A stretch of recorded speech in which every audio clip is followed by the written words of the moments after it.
Olá pessoal, começando mais um podcast, mais um Papo Easy. Hoje é diferencial. Hoje vocês vão fazer uma viagem junto comigo. É quase uma viagem à Lua.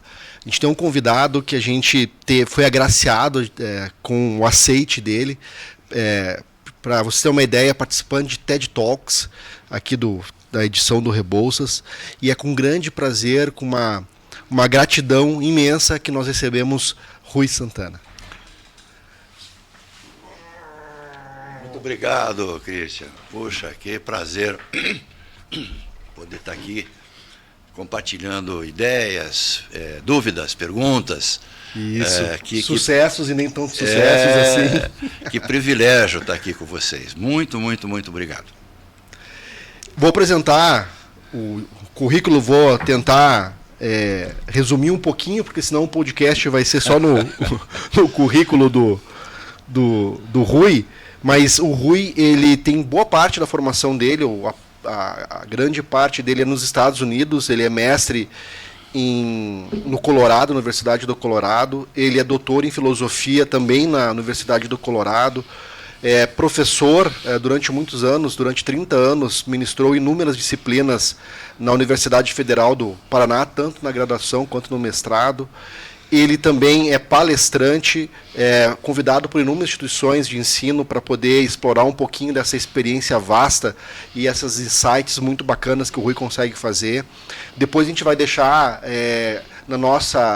aqui no nosso podcast um link para vocês verem o TED Talks também do Rui, que foi sensacional. Obrigado. Durante muito tempo, profissional da Copel, também profissional de carreira da Copel, uma carreira dentro aí, servindo o Estado dentro da Copel. Olha só que bacana, piloto comercial com mais de 1.500 horas, então ele tem essa habilitação. Santana, meu filho faz aula de piloto privado, é o sonho dele também, além de economia na Federal, está buscando aí a formação de piloto. Meu piloto é o desejo, é o sonho dele. Inclusive, já está convidado seu filho a voar comigo, neste sábado agora, ou domingo. Pronto. Sensacional.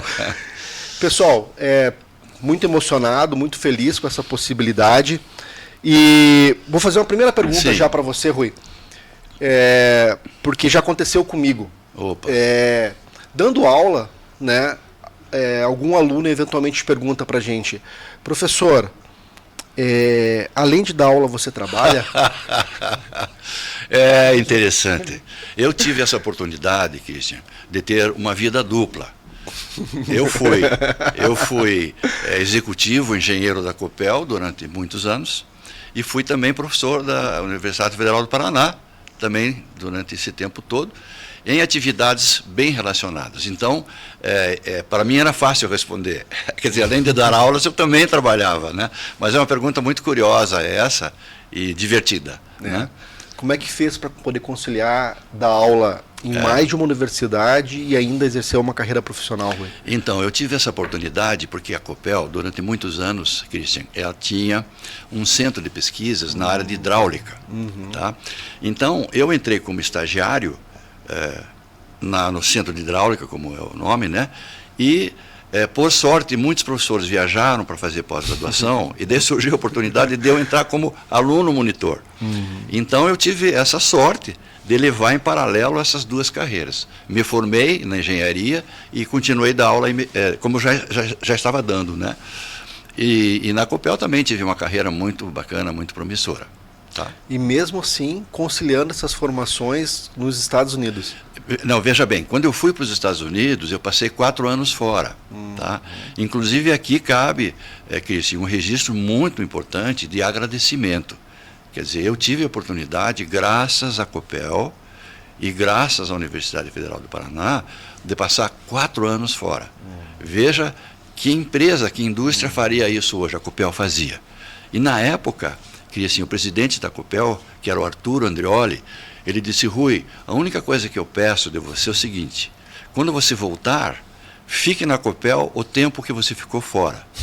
Eu voltei e fiquei o resto da minha vida na Copel. A verdade é 4 anos, ficou o resto da vida. Fiquei o resto da vida, né? Mas isso mostra também né, a importância que a Copel sempre deu na formação dos seus quadros, e também a Universidade Federal do Paraná. Então, esses 4 anos, eu tive meu salário mantido, tive uma bolsa da CAPES, e agradeço, né, devo a essas instituições a minha formação. Sensacional. Eu vou abordar um pouquinho, né, porque a gente vai fazer uma relação um pouquinho em sucesso, fracasso, dificuldades como o caminho do sucesso. Sim. Que as pequenas e médias indústrias, elas sofrem todos os dias e às vezes acabam ficando no caminho porque elas se sentem derrotadas e não aprendem, às vezes, com as situações que o dia a dia apresenta. Mas antes disso, puxando, porque eu achei sensacional no TED Talks, da onde vem essa paixão pelas coisas de fora da Terra? Desde criança, eu me lembro, Christian, a minha primeira namoradinha, eu tinha uns 10 anos. E o nome dela é Iraceminha. Então eu paquerava a Iraceminha, e eu dizia assim, quando eu crescer, eu quero ser piloto de avião. E a Iraceminha dizia assim, então eu vou ser aeromoça. E aí começa uma carreira que eu tive a oportunidade nos Estados Unidos. Como eu morei 4 anos lá, eu aprendi a voar relativamente tarde, né? Então lá eu tive essa oportunidade de fazer a carteira de piloto privado, que o teu filho está pensando, né? Piloto comercial, voo por instrumentos, porque lá as coisas são mais fáceis e mais baratas, né? Mas desde criancinha, Christian, eu imaginava, e depois naquela palestra do TED também eu faço a referência às missões Apollo, né? Isso. E o que essas missões trazem para nós, e até atualmente com o próprio Elon Musk, quando falha, ele diz que aquela falha faz parte do aprendizado para a próxima jornada. Quantas horas nós temos para falar sobre esse assunto? Muitas. Aqui é tudo seu. Reservamos a tarde para você. Que delícia, viu? Tem uma frase que eu adoro, do Guimarães Rosa, que diz assim, quem elegeu a busca não pode recusar a trajetória. Então, se você está em busca de alguma coisa, se você tem um propósito, você supera, né? Você tem que enfrentar, né, a trajetória. Então, no TED também eu exploro um pouco essa situação, porque o tema daquele encontro foi o poder da realização. E eu, Cristian, me senti um pouco assim, até encabulado, para falar a verdade, para dizer, não, eu sou um grande organizador, realizador, não me senti confortável, né? Em falar dessa forma. Então eu digo, vamos falar o seguinte, vamos falar da derrota, do fracasso. O poder do fracasso, mas não o poder do fracasso, ponto. O poder do fracasso para atingir coisas muito mais legais. E nas nossas vidas, Cristian, tenho certeza que você, como todos nós, passamos por situações de derrota, de fracasso, mas tínhamos, quem sabe, essa determinação, esse propósito de, apesar disso, seguir em frente. Uma coisa que eu aprendi também com os japoneses, que eu adoro explorar, é o famoso manual de erros do passado. E isso eu aprendi numa palestra no Japão. E o japonês lá estava fazendo a palestra e tal. Daí ele mostrou um livrinho, né, e disse, ó, esse livrinho aqui chama-se Manual de Erros do Passado. E todo mundo que entra para trabalhar aqui na firma é bom, né? Todo mundo que entra para trabalhar na firma, a primeira coisa, ganha o livrinho. E o chefe diz, olha, leia o livrinho, pode errar, só que esses não. Esses a gente já fez, né? Então, é essa postura de entender o erro como uma oportunidade de melhoria. E, enfim, se você deixar eu falar sobre o erro, nós vamos passar a tarde toda falando aí. Mas vamos falar porque é importante, Rui. E sabe, essa questão do erro e a importância do erro, eu também tenho uma historinha de japonês e americano sobre isso. Conte-me. Você sabe que para a Toyota continuar vendendo os carros delas nos Estados Unidos, depois da crise do petróleo de 1976, sim, foi necessário fazer um joint venture com a General Motors. Sei. E escolheram uma fábrica que era muito deficitária, justamente para ver se aquele método japonês faria sucesso nos Estados Unidos. E eles poderiam trazer de lá só os Sansens, porque a mão de obra teria que ser local. Certo. Depois de um tempo, o processo implantado, saía da mesma linha de produção um carro da GM e o Corolla. Tá. O presidente da Toyota Mundial visitando a fábrica junto com o presidente dos Estados Unidos, eles sim, caminhando pelo meio da fábrica. Você sabe que o japonês ele tem essa característica, se é para errar, vamos errar, e vamos identificar esse erro quanto antes. Vamos ligar esse Andon, porque quanto mais a gente identifica o problema na hora que ele acontece, é mais fácil de resolver Sim. do que depois do recall. Sim. E o presidente da GM ficou olhando aquele monte de Andon e musiquinha e apito e tal, e falou Sim. deu uma batidinha nas costas do presidente da Toyota e falou, olha, como tem problema essa tua fábrica, né? Dele, sim, estamos todos cientes e melhorando, mas pelo menos eu sei que eu tenho os problemas e eu ajo sobre eles. E é assim que funciona, Rui. É importante, porque quando a gente esconde os problemas, Sim. a gente não aprende, porque a gente tem vergonha deles. E quem sabe as empresas até precisam de fazer uma terapia, né? Ter um psicólogo, um psiquiatra de empresas, que chegue e mostre para as empresas, de fato, onde estão os problemas, a causa, né? Porque isso é uma coisa que os japoneses também me ensinaram. Ninguém erra porque quer, né? Ninguém erra porque quer. Então, os problemas ocorrem porque existem causas, né? Mão de obra, método, medidas, materiais. O bom e velho diagrama de Ishikawa né, mostra a forma de estruturar essa busca da causa dos problemas, né? Isso, o Ishikawa depois, bem feitinho, vira até uma matemática, vira uma regressão. Sim. Porque é sempre a variável resposta em cima dos fatores de controle e não controle. Sensacional. Mas eu acho que cabe também um registro importante aqui, Christian, que é como que eu entrei na área da qualidade.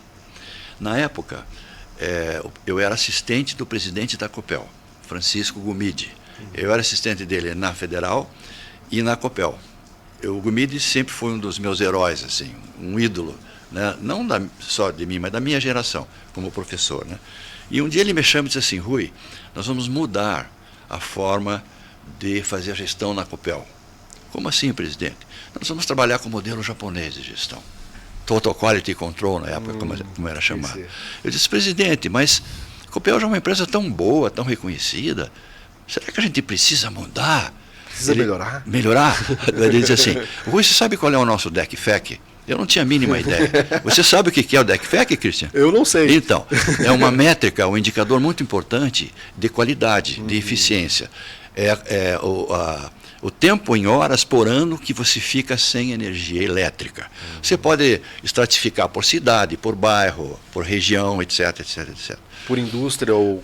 Você faz a estratificação, exatamente. Você tem ideia, Cristian, quanto que é o DECFEC? Quanto é que era o DECFEC da Copel há 20 anos atrás? Uma média do Estado. Tá? 2 horas? Não, 24 horas. 24 horas. Claro que quem morava em Curitiba era a 2 horas, mas se você pegasse a média toda, rural. 24 horas. Zona rural, principalmente. Daí eles assim, Rui, você sabe qual é o DECFEC da Florida Power? A Florida Power tinha recém ganho o famoso prêmio Deming, o grande prêmio da qualidade. Rui, você sabe qual é o DECFEC da Florida Power? Não tenho ideia, presidente. Era 1h30. E eles baixaram... Há 20 anos atrás. Há 20 anos atrás. E eles baixaram para 45 minutos. Levaram 5 anos para baixar.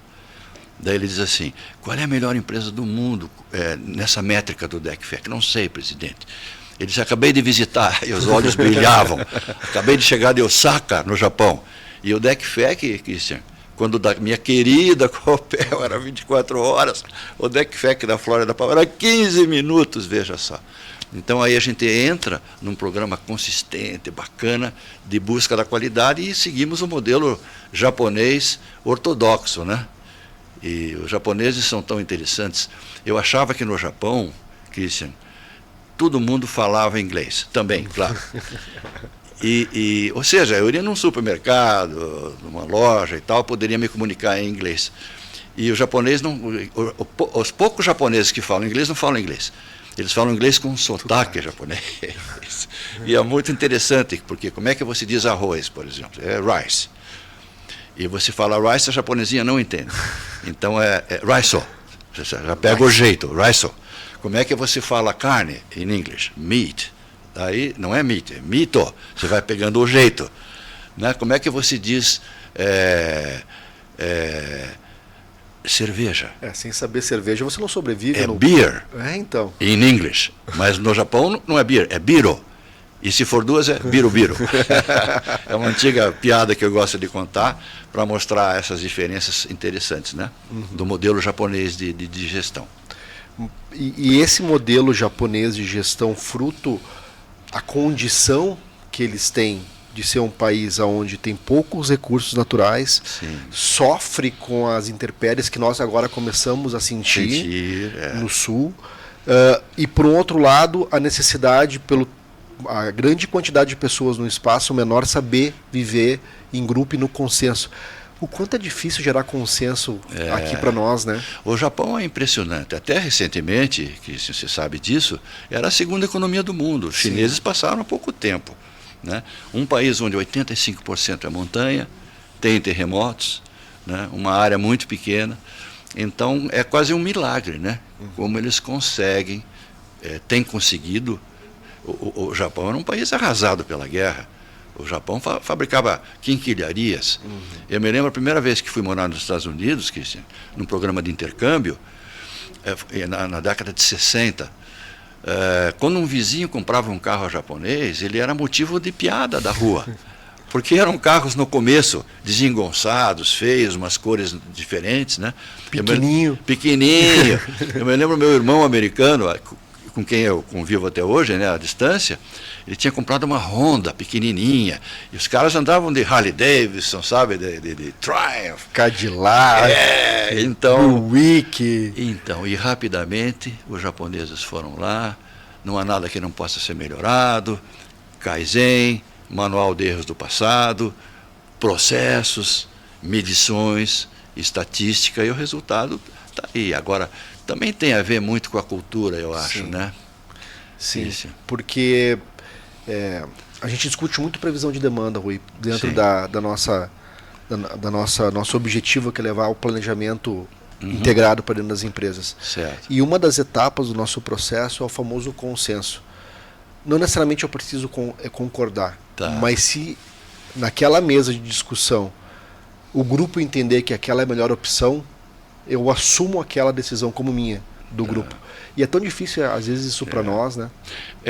Tem um método, Cristian, que é bem legal, que nós estamos começando a implantar lá no Instituto, que não é nada de novo, né? Não é inédito, mas é o famoso Case Method, que o pessoal trabalha em Harvard.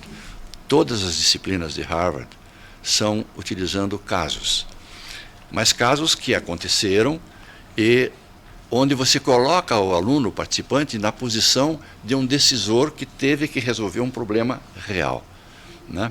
Então não tem, acertei, errei, não tem nada disso. Apresenta-se uma história real, romanceada, com detalhes, para criar um ambiente bacana também. E daí você diz, então, você, Cristian, como é que você... que decisão você teria tomado se tivesse acontecendo isso? Daí o Cristian diz assim, pô, professor, como é que você quer que eu decida um troço tão importante desse com tão pouco dado? Daí o professor diz assim, e na vida real? Você acha que você tem todos os dados? Então, é o famoso método dos casos. E por que estou trazendo isso, Cristian? Por causa dessa tua ideia do consenso, como é valiosa, né? E o método dos casos são 3 etapas. Tem o que se chama de leitura individual. Então, os alunos recebem, antes da aula, recebem as informações sobre a empresa, sobre o que aconteceu, o acidente e tal. Claro que não contam o final do filme, né? Segunda parte, e aí entra a questão do consenso. Eles chamam de Small Group Discussion, onde o pessoal troca informações, troca percepções. Você notou que a esposa do CEO tinha recém-chegado de férias, você notou que não sei quem era do signo de Libra, mas o signo tem... Não tem nada, enfim, são trocas de percepções. Pontos de vista diferentes da mesma coisa. Todo mundo é a mesma coisa, só que coisas diferentes. Claro. E no método do Small Group Discussion, dos casos, Christian, não sai uma resposta... Porque cada um tem a sua percepção, porque não é o grupo depois que vai dizer o que faria. Cada um vai dizer o que faria, né? Então, a gente estamos começando um projeto grande agora com uma empresa multinacional e queremos reproduzir o método, né? Que não é só em Harvard, mas principalmente em Harvard. Agora, tem que ter um detalhe importantíssimo, tem que ler. Então, se você não lê antes, eles dizem assim, nem venha. Porque você vai quebrar a nossa dinâmica. Você não pode dizer, professor, sinto muito, não deu tempo de ler. Não tem esse tipo de... Mas é a ideia da troca da troca de percepções, né? Do consenso, né? Como é que faz? E aceitar, né? Aceitar, sim. Tá. Aceitar. Mas se você participa, eu acho que aceita. A menos que tenha outros fatores por trás, né? Agendas diferenciadas, política, mas daí é um outro departamento. Ou até as próprias metas, porque às vezes as metas de maneira individual, porque a empresa acaba ficando silos. Sim. Se todas as áreas atingissem seus resultados, o cliente talvez não atingisse o seu. Certo. Porque são contraproducentes quando você não tem, de acordo até com o método japonês, o fluxo contínuo gerando valor para o cliente. Não necessariamente você ter o melhor fluxo de caixa em determinado momento significa que você vai ter a melhor condição para o cliente. Ou se você vender mais, vai ser o melhor resultado para a empresa. E cada um, quando visa somente a sua meta e não o grupo, e principalmente o cliente, tem dificuldade de gerar consenso. Tem. Isso depende, de novo, do consenso das pessoas entenderem um objetivo global. Né? Eu gosto muito de usar a analogia com a aviação. Né? Então, você tem lá um Boeing com 400 pessoas dentro, tudo funciona muito bem. Né? Não tem ninguém naquela equipe de, 15, 16 caras que estão ali, entre os comandantes, os comissários, etc., que não esteja com aquele propósito, aquela missão claramente definida.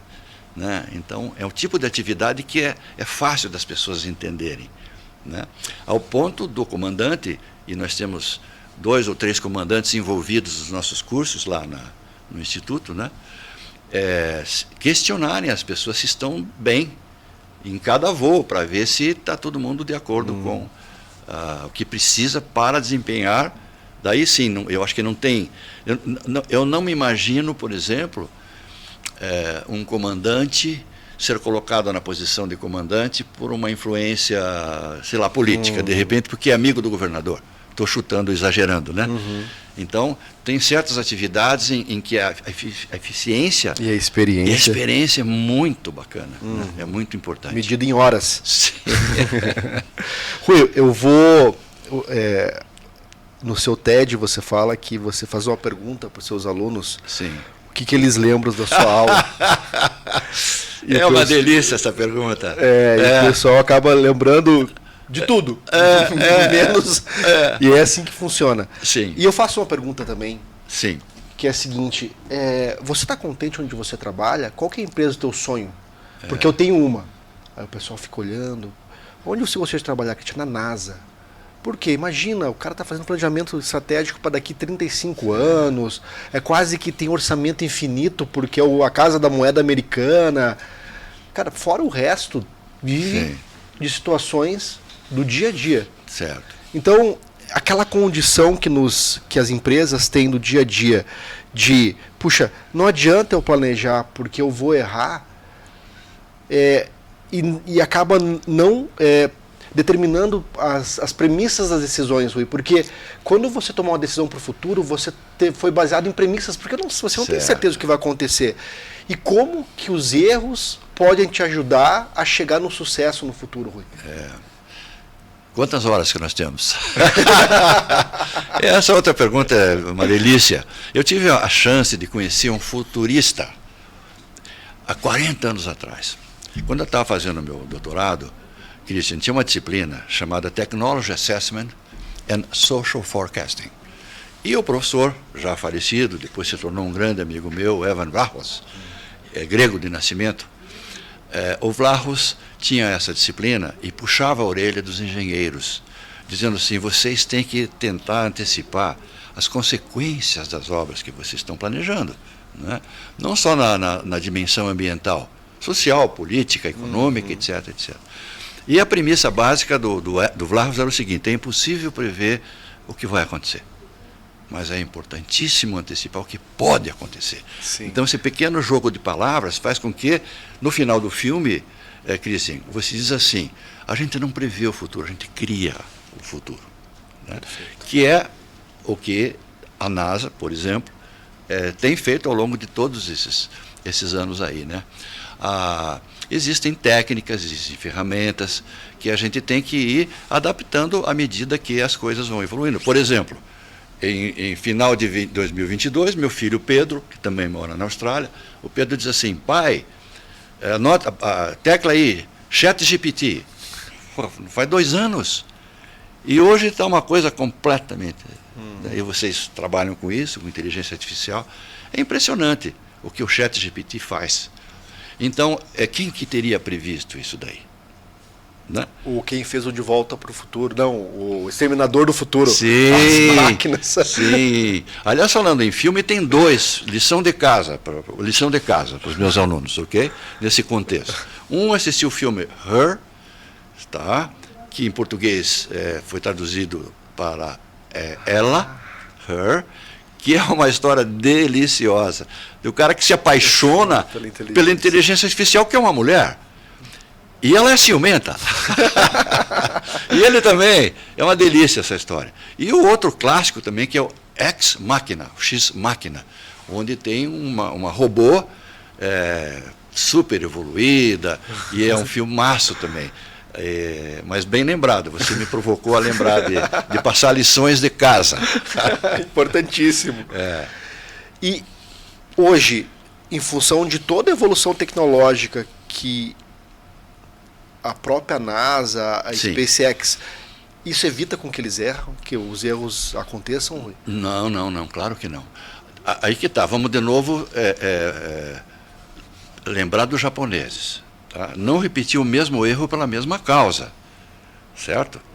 Agora, também sempre colocando a segurança em primeiro lugar. E às vezes tem erros terríveis, aquele que eu cito inclusive na palestra da Apollo 1, né? A Apollo 1 foi um fracasso, porque morreram 3 astronautas num ensaio no solo, né? Eu me lembro bem, era janeiro de 67. Eu fazia o high school nos Estados Unidos e aconteceu essa tragédia. Apollo 1. Pegou fogo dentro da cápsula, morreram 3 astronautas. Bem, depois parou alguns anos e foram evoluindo, depois voltou na Apollo 7, 8, e os americanos dizem isso. O acidente da Apollo 1 permitiu que a gente chegasse na Lua. Para você ter uma ideia, Cristian, a escotilha da Apollo 1, ela não abria para fora, entendeu? Começou a pegar fogo, abre a porta e sai para fora. Abria para dentro. Você veja um erro absolutamente crasso, né? Que os caras tiveram que resolver. Uma outra causa desse acidente foi comunicação. E um dos astronautas até dá uma bronca em todo mundo, diz: pô, vocês estão querendo ir para a Lua? Senão a gente não consegue falar com o prédio ao lado ali, né? Então, coisas tão básicas que tem que aprender. Mas isso é uma coisa legal na aviação, tá? A gente anota os erros. Uma das revistas que eu assino, tá? A Opa Pilot, a última sessão por onde eu começo a ler, chama-se Never Again. Então é uma lauda onde o cara conta, era sábado de tarde, um voo maravilhoso, papapá. Tudo estava indo tão bem. Tudo, de repente, né? Então é Never Again, ou seja, aprender de fato, descobrir as causas, né? Mas eu estou falando demais. Mas tem uma ferramenta, Rui, que quando eu ensino experimentos planejados, DOE, Sim. em estatística, que se chama OCAP. Já ouviu falar? Não sei. Out Action Plan, que é o famoso troubleshoot. Tá. Que eu gosto muito de brincar com os alunos, que é parecido com o que acontece também na aviação. Acendeu aquela luz vermelhinha no painel. O que o piloto faz? Passa o comando para o copiloto. Só não piora a situação. Sim. Mantém sob controle que eu vou dar uma olhadinha no que está acontecendo. Manual. E aí ele pega aquela luz e vai procurar. Sim, e faz sim. isso. Sim. Não deu certo, faz isso. Não deu certo, faz isso. Isso. Porque são coisas que já aconteceram, já faz parte do projeto, e ele vai tentando. E se ele chega no final e não consegue resolver, o que ele faz? Aí ele entra em contato com o pessoal de terra, de manutenção, para poder ajudar a resolver o problema. Só que para poder chegar ali, ele teve que passar por todas as situações que já aconteceram, porque é o mais rápido para poder resolver. Aprendeu com o quê? Com todos a história dos acidentes vinculados àquela situação que aquela luz está apontando, e aquela experiência vem. e quanto a gente deixa passar isso no dia a dia da empresa. Por quê? Porque a gente está todo instante apagando incêndio, Rui. A gente não tem tempo para poder refletir sobre os erros. Tem um negócio que a gente pode puxar da aviação muito legal, tá, Christian, que é o seguinte: todos os comandantes, a cada 6 meses o cara sai da cabine e vai para um simulador de voo. Inclusive aqui em Curitiba nós temos a EPA, que tem seus simuladores de voo, a parceira do Instituto. Nós temos um programa que a gente faz essa analogia, Christian, entre a gestão de um Boeing e a gestão de uma empresa. Eu acho que a gestão de uma empresa é muito mais difícil, by the way, cá entre nós. Mas essa é uma coisa, a gente já imaginou, Christian, fazer um simulador de gestão. Da mesma maneira como o cara senta ali, vai decolar, a turbina da direita para, o que que faz? Vai pousar, não desce o trem, o que que faz? Mas a parte mais moderna atualmente na formação de pilotos, veja que interessante, chama-se competências. Eu sei que não é novidade nenhuma a gente que trabalha com gestão, mas eles estão focando menos em situações pontuais, Christian, e trabalhando competência do cara, né? Então são 9, 10 competências com as quais ele resolve, teoricamente, qualquer problema, não mais situações pontuais. Então essa é uma coisa que a gente tem que aprender com a aviação, que é simulação. Imagine você pegar 10 gerentes, por exemplo, e colocar internados numa semana e produzir um vídeo, porque houve o rompimento da barragem e tal, daí entra o governador, fala aquilo, você criar situações até parecidas com o método dos casos, para colocar o gestor nessa posição de o que você teria feito nessas circunstâncias, né? Outra coisa que a aviação também nos ensina muito é a complacência. Por exemplo, na aviação não tem complacência. Raramente você voa... Não tem espaço para isso. Não tem. Raramente você voa com um cara com que você... Sempre é uma tripulação nova. É todo mundo diferente. Para não ser o cara morra, torcemos pro coxa, entendeu? Sei lá, tomamos cerveja na semana. Não tem. É protocolo. É checklist, rigor, né? E isso é uma coisa que nas empresas às vezes não acontece, né? A tal da complacência. E, enfim... Essa ligação da aviação com a gestão da empresa é muito legal, porque os dois lados aprendem um com o outro, sabe? Opa, ok. Em 2004, Rui, eu fiz uma sala de comando que eu simulei... Não acredito. Que eu simulei dentro da empresa os KPIs, e cada KPI era um instrumento de voo do Boeing. Eu chamava sala de voo, né, que a gente fazia o nosso plano de voo. O nosso plano de voo é o nosso planejamento para os próximos 6, 9, 12 meses. Sim. E a gente sabia se a gente estava indo para o caminho certo ou não através de alguns indicadores chaves. E em cima da mesa tinha um manual, que era o manual de voo. Sim. Onde você checava cada um dos indicadores e, dependendo do resultado, qual decisões que você poderia levar em conta em função de situações que você já viveu. Então, puxa, quando você falou agora dessa comparação, foi muito bacana essa experiência. Você não publicou nada? Não, na época isso é sensacional. Se você fosse tão inteligente, e eu, com o Kaplan e o Norton, você teria escrito um Balance Scorecard, meu amigo. O BSC é isso aí. É isso aí. Né? É isso aí. O primeiro parágrafo ele já fala isso. Imagine um comandante numa tarefa complexa. Daí o cara cria, e você sabe no BSC, aquelas 4 perspectivas, como ele chama, né? Financeiras, processos, clientes. Mas esse sempre foi um sonho que a gente teve. E agora nós vamos fazer, com esse projeto com a SIG, não só eles vão no simulador, como a gente está desenhando toda a questão das competências. É a última palavra, Christian, em gestão, em treinamento de comandantes, é competências, sabe? Tem alguma competência vinculada a planejamento, Rui? Com certeza, porque eles estão aprendendo muito com a gente. Tanto é que o CRM que nós temos, Christian, né, de pessoas, eles entre aspas, roubaram das empresas. Porque às vezes a bronca era a discussão de um cara com o outro. Sim. Né? Tem acidentes incríveis que aconteceram por falta de CRM. Sim. Né? Então, hoje eles chamam começou com Cockpit Resources Management, depois é Company. Então, eles incorporam na formação dos pilotos também essa parte de relacionamento, de CRM. Né? Pessoal, papo sensacional com o Rui. Obrigado.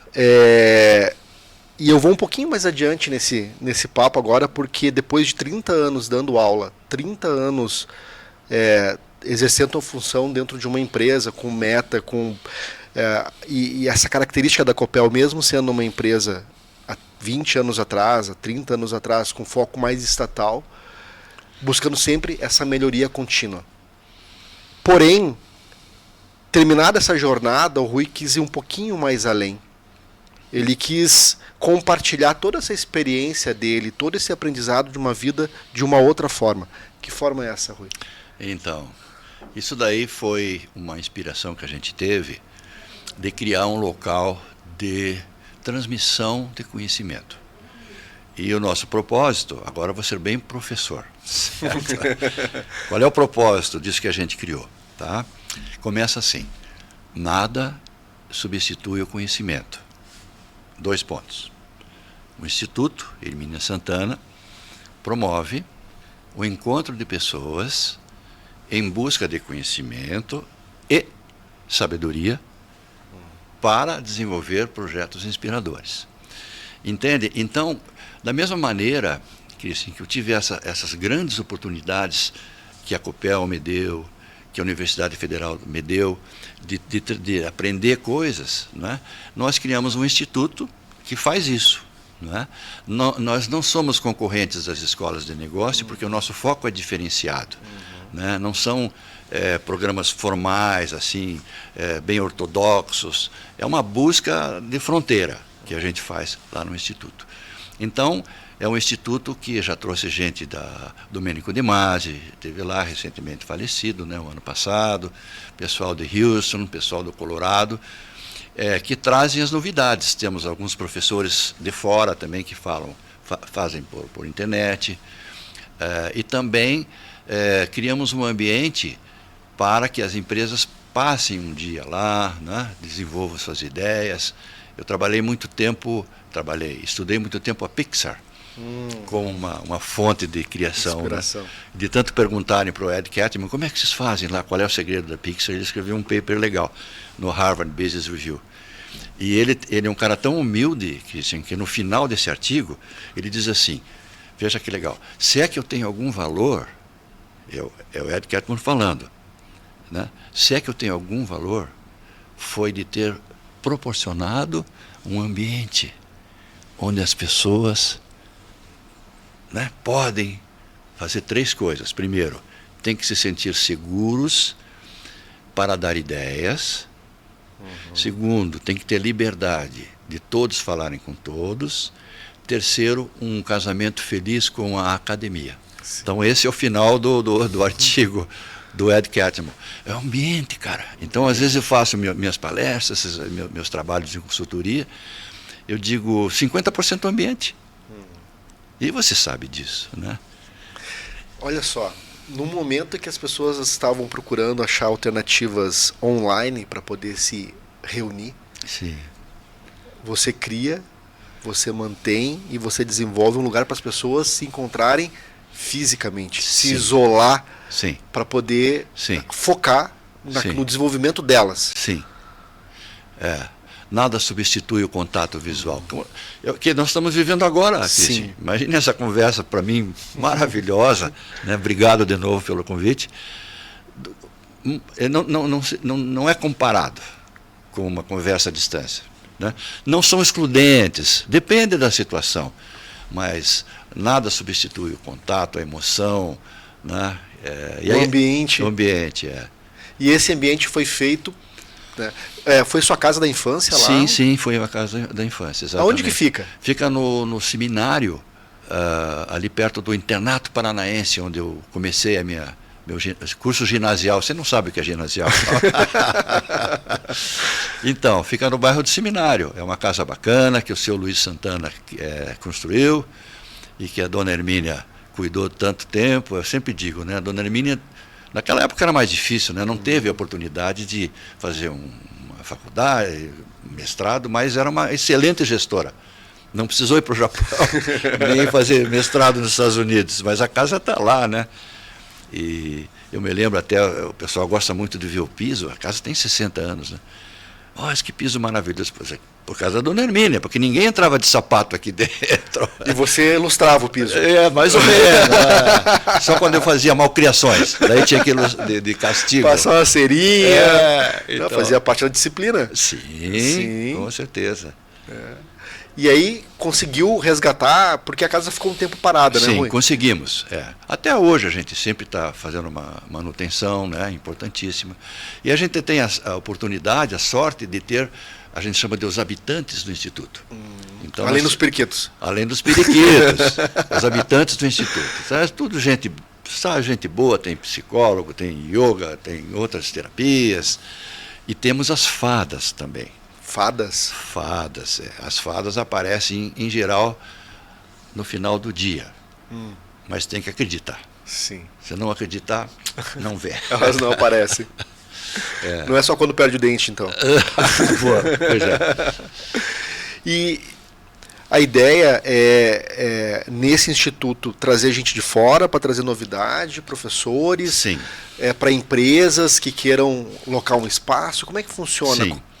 Esse objetivo, como é que você leva esse objetivo, de que forma você consegue materializar esse objetivo de levar esse conhecimento e abrir esse espaço para as pessoas hoje? Então, a gente, inclusive, não temos uma divulgação formal, né? É mais no contato das empresas. Por lá quem indica. Exatamente. Por lá já passaram mais de 50 empresas, para você ter uma ideia. Então é um ambiente diferenciado, né? A alimentação sempre é terceirizada, a empresa ou traz um fornecedor seu, ou a gente indica alguns, e temos toda a infraestrutura e é uma delícia, né? Tanto é que muitas empresas nem perguntam mais quanto sai. Sabe qual é o valor, né? Naturalmente é um pouco acima, me inspirando no cara da Pixar. Sim. Cria um ambiente e é completamente diferente, né? Eu já fiz muito treinamento em hotel também, nada contra, né? Mas quando você tem essa oportunidade de sentar ali no sol, né, caminhar dentro de Curitiba, agora estou sendo marqueteiro aqui, né? Você não precisa ir para fora da cidade para fazer isso. E, enfim, então todos estão convidados a conhecer lá o nosso Instituto Hermínia Santana, principalmente vocês, né, Cris? Com certeza, a Izzy vai lá fazer uma visita lá e conhecer de perto. E qual que é o horário que chega os periquitos mesmo? Os periquitos chegam cedo, tá? Eles chegam 7h30, 8 horas. E daí eles comem, tá? Dão 3 voltas, às vezes 4 em cima, e aí daí vão embora. Esse é o protocolo. É o ritual. E nós temos pavões lá também. Sim, e os pavões gostam também de se exibir. Quem diria, o pavão não gosta de se exibir. Sensacional, Rui. Que bom, que legal escutar um pouquinho dessa história e poder compartilhar isso com o pessoal que assiste o nosso podcast. A gente já sentou aqui no seu lugar, desde pequenas empresas, proprietários contando a sua história de sucesso, pessoas que desenvolveram a carreira abrindo o mercado, desenvolvendo o mercado. Sim. A Luísa da LID também, que sentou há pouco tempo com a gente, doutores em ciências de dados, dizendo como o dado pode influenciar, gerando informações, né? Porque inteligência artificial sem ter dado estruturado também não é nada. Já tivemos pessoas falando de como vender melhor, pessoas como produzir melhor, pessoas da área de finanças, e hoje a gente tem alguém aqui que, além de ter toda essa carreira, trouxe a filosofia para dentro do mundo do dia a dia da sala de aula e um pouquinho também da organização. Aliás, Christian, deixa eu fazer uma explicação que pouca gente sabe. Quando a gente fala doutor em filosofia, algumas pessoas acham, por causa da palavra, que eu sou doutor em filosofia. Não, é uma terminologia acadêmica na Universidade Americana, que significa Philosophy Doctor, ou seja, doutor em filosofia. Mas não é em filosofia geral, é na filosofia de uma determinada área da ciência. Então o Rui é doutor em filosofia da engenharia, entendeu? Eu não me incomodo que me chamem de filósofo, mas eu não sou filósofo, eu sou doutor em filosofia da engenharia. Muito me orgulharia ter esse conhecimento em ser reconhecido como um doutor em filosofia. Mas é curioso isso, né? Para explicar para as pessoas como é que que funciona essa terminologia, né? Porque a filosofia em si é tão ampla, né? Maravilhosa. Eu descobri, quando comecei a estudar filosofia, foi uma paixão assim incrível, né? E me acalmou muito, né? Por exemplo, origem do universo. Essa é uma pergunta boa, certo?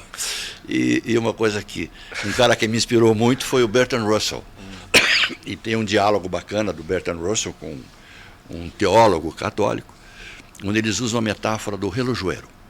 Então a metáfora é a seguinte: você está andando numa praia e daí você vê um relógio.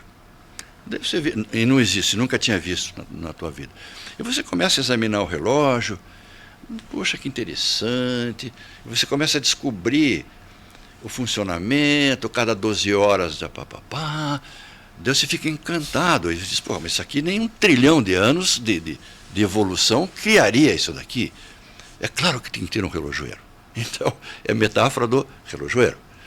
Daí, o cara pega e diz assim, então agora vamos ver o universo. Certo? Pô, o universo é muito mais complicado do que um relógio. Então, da mesma maneira como o relógio tem o relojoeiro, o universo tem que ter o cara que criou. Seu Bertrand Russell, o que o senhor me diz a respeito disso? E o Bertrand Russell diz assim, o universo não tem explicação. E não precisa ter. Então ele saía dessa maneira, né, sei lá, inglesa, para dizer, para de se preocupar com isso daí. Não tem explicação e pronto, né? Então, em geral, o cientista faz a pergunta. O cientista faz a pergunta. E o filósofo tenta responder. Tenta responder, porque ele pensa fora da caixinha. Sim, sim, sim. Bom,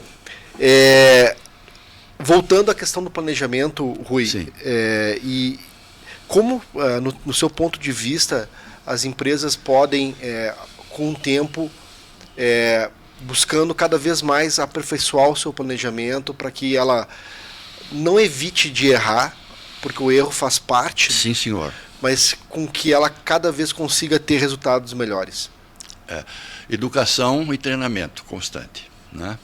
Tem que ter. Eu me lembro na época da Copel, a média, Christian, de horas de treinamento por ano por funcionário, na época era 50 horas. Né? Olhando os japoneses, né? O Ishikawa dizia isso, né? Todo programa de qualidade, de melhoria, começa com treinamento.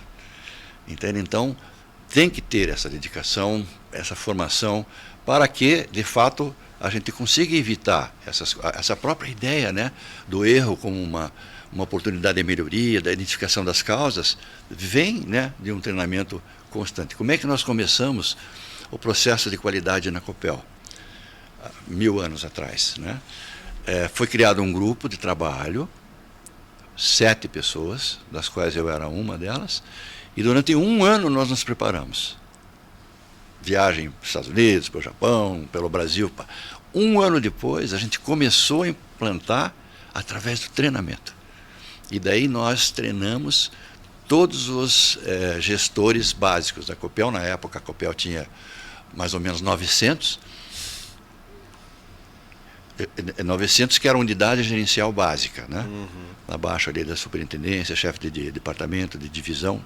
Todos passaram por uma formação ortodoxa, detalhada, Ishikawa, ferramentas, processos. Então, como é que faz? Eu começaria dessa forma, sabe? E gerenciamento pelas diretrizes, um estabelecimento claro, um BSC, um BSC Scorecard, essas ferramentas que estão aí para a gente trabalhar, né? O Canvas também, o Business Model Canvas, é um belo começo para você estabelecer, né, as métricas, o acompanhamento permanente das métricas, como os aviadores fazem, certo? Ficam olhando os reloginhos, né? E às vezes não tem nem condições de olhar pela janela. A janela não te diz para onde você está indo, né? Você tem que confiar nos instrumentos. Sim, senhor. Porque ou está muito escuro e você não sabe a direção, se olhar só pela janela, e nem em que altitude ou velocidade você está. Tem que confiar nos indicadores. Nos indicadores e com redundância. Sempre tem que ter mais do que um. Porque você tem que, se um pifar, você tem que ter outro, né? Mas essa história é muito boa também. A aviação tem histórias incríveis. Eu peguei um teco-teco, Cristian, há 30 anos atrás, e fui do Bacaxiri até o norte dos Estados Unidos. Que um aeroboeiro? Um pouquinho maior que o aeroboeiro. Um Cessna Cardinal. Fui e voltei. 135 horas de voo. Do Bacaxiri até onde, Rui? Até Nashville, até Oshkosh, no norte dos Estados Unidos, onde tem uma feira de aviação todo ano. Você saiu do Bacaxiri e foi até... Fui e voltei. Eu e o Johannes May, meu querido amigo May. E tem histórias, eu estou, inclusive, escrevendo um livro contando algumas pequenas passagens. E o título do livro é Já que Estamos Aqui. Posso contar a história rapidinho? Claro que sim, por favor, Rui. Então, já que estamos aqui... Aliás, o título do livro é desse conto que eu vou resumir agora para você. Por favor. O May, na época, tinha 60 e poucos anos, eu tinha 30 e poucos anos. E o May... Alguém tinha juízo. Alguém tinha juízo. O May faleceu ano passado, né? Fomos amigos a vida inteira. E o May era holandês e era muito pão duro. E, aliás, tinha uma indústria, né, chamada Proinstel. E o May durante muitos anos, enfim. E nós fomos para os Estados Unidos, fomos parando em diversas... 135 horas de voo. Daí paramos numa ilha francesa, chamada Guadalupe. E paramos... Isso no Caribe já. No Caribe já. E daí começou a escurecer, chuva e tal, a gente parou lá, não podemos continuar, paramos lá em Guadalupe. Que não estava no nosso plano. Né? Fechou o tempo, a gente... Plano B, posamos ali. E daí pegamos um táxi, o cara nos deixou pertinho do aeroporto. Né? Porra, meio, nós estamos no Caribe, não vamos ficar num hotel perto da rodoviária, não vamos, queremos um hotel melhor. Né? Daí pegamos um outro táxi, falamos para ele, leve a gente num resort, alguma coisa assim. Né? Entramos no táxi e o cara foi embora, foi subindo, coisa bonita, né? Aqueles mar do Caribe. Daí chegamos num resort, lá em cima. Então, tá o May, tô eu, e a gente chega no balcão e o May pergunta, how much? Quanto? Quanto? Primeira pergunta que ele fez. E na época, você vê, isso daí era 88. Na época era $100. Mas tudo incluído, $100. Um May... All inclusive. All inclusive, $100. Daí o May disse assim, puta que pariu, ele falava português com sotaque, puta que pariu, não vamos ficar, não vamos ficar. Tomate! Daí acontece o seguinte, Cristian, ele está aqui, ó, e eu estou do lado dele aqui. Daí ele vira, e ali está a piscina, ele vira para lá, ó. Daí ele vê, como é uma ilha francesa, a mulherada, todas as meninas, topless. Todas de topless. Então ele vira, vê aquelas meninas de topless, não perde a pose e diz, já que estamos aqui, vamos ficar. Então essa é uma das muitas histórias, né, que a gente viveu nessa viagem de 135 horas de voo. Inclusive eu tenho uma apresentação, PowerPoint, que se você quiser eu encaminho para vocês se divertirem um pouco. Eu e o meu filho vamos adorar de acompanhar essa aventura, né? Num Cessna... Um Cessna Cardinal. 172. 134 horas. Sim, senhor. E de volta. Imagina, quantas paradas até chegar no norte dos Estados Unidos? Talvez umas 15 por aí. Vamos parando. E pousamos em Nova York, inclusive, olha só. Pousou? Não no Kennedy, mas um pertinho ali. Sensacional. Rui, como você falou, precisaria de muito tempo aqui para a gente botar tanta história em dia. Já fica um pré-convite para o futuro para a gente poder complementar. Mas às vezes eu fico um pouco assim, porque a galera cada vez quer coisas mais curtas, né? Porque todo mundo está muito corrido. E já me disseram que a gente tem que fazer podcast de 5 minutos. Não, mas daí... É outra coisa. É outra coisa. Rui, muito obrigado. Sim, sensacional a conversa com você. Muito obrigado. Com certeza eu vou pessoalmente lá conhecer o teu espaço. Sim. A galera também está convidada lá para agendar lá com o Rui. Depois a gente vai passar os contatos para poder trocar ideia com o Rui. E Rui, com certeza, né, sempre fica, para alguns toca de uma maneira, com outras tocam de outra, mas para mim fica a inspiração. Obrigado. Muito honrado de estar aqui contigo e me inspirar muito, né, para seguir um pouquinho dessa trajetória e quem sabe um dia também poder gozar de toda essa satisfação de poder compartilhar tudo que eu aprendi. Eu deixei com vocês a Viagem das Mil Luas. Viagem das Mil Luas, pessoal. Isso aí foi um discurso de Paraninfo, na Faculdade de Engenharia. Que conselhos que você dá para alguém que está se formando? Então eu fiz uma reflexão bacana, né? E fiquei muito, muito nervoso, porque eu não tinha experiência de falar com 2.000 pessoas. Uma audiência tão grande. No Teatro Guaíra. Então, uma das técnicas para você falar em público é você começar com uma pequena história, uma pequena metáfora, algo que aconteceu no passado, da Bíblia, sei lá, para contextualizar. E eu comecei, e daí começou a ficar boa a história. E daí não saí mais da história. Então o discurso acabou sendo um conto chamado A Viagem das Mil Luas, de um jovem que sai para uma viagem. Entende? O que ele precisa levar? E no conto é um jovem que faz o papel de um formando, né? Um cara que está se formando e que tem toda uma trajetória. Tem toda uma trajetória. Então, também eu posso encaminhar para vocês essa reflexão que eu acho que é muito válida, né? O que a gente deve levar? E você que trabalha nessa área, meu prezado Christian, você vai adorar o começo, porque o começo já fala em plano. Tem que ter um plano. Então, a primeira parada nessa despedida que o jovem faz, antes de partir para a sua viagem, é entregar o plano. O plano de voo. É isso aí. Ui. Obrigado. Sensacional. Obrigado. Nossa, você não faz ideia do prazer que eu tive em estar aqui com vocês.